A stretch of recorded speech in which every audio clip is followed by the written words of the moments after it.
So the whole family of coronaviruses are named coronavirus because corona means crown. And so this refers to the way that the virus looks under the microscope, like there's a crown on the top of the virus. Some of them, 4 or 5 different kinds, cause common diseases among humans. Everything from the common cold to mild or moderate respiratory illnesses. Other kinds of coronaviruses affect animals. And sometimes, on rare occasions, we see coronaviruses jump from animal species into the human population.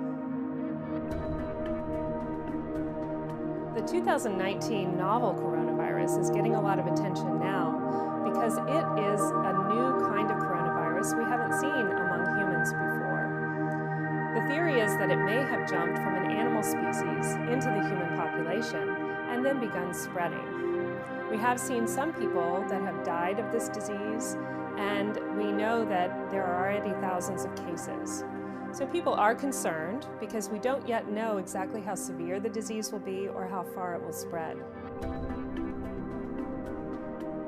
When a new virus emerges, we often have to learn much more about it. And one of the things that we question is, how does it transmit from person to person? We know that most respiratory viruses are spread by large droplets that come out when people cough and sneeze and stay aloft usually for about 6 feet in front of them. They land on surfaces and then can also be transmitted between person to person by touching those surfaces, such as doorknobs or other surfaces. Other viruses can spread in the air and stay aloft for a longer period of time in small droplet nuclei.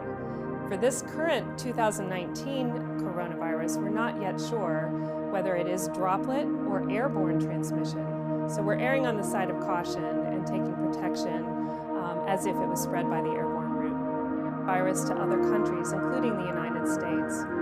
I think one of the main things to keep in mind is that this is respiratory virus season, and we have other respiratory viruses like influenza that we need to take precautions because we know we have thousands of cases and thousands of deaths in this country every year from influenza.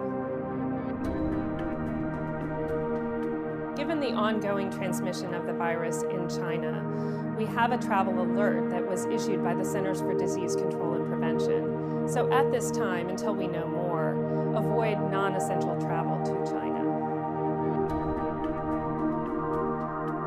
Johns Hopkins Health System and health systems across the nation are busy right now preparing to safely identify, isolate, evaluate, and care for patients with the 2019 novel coronavirus.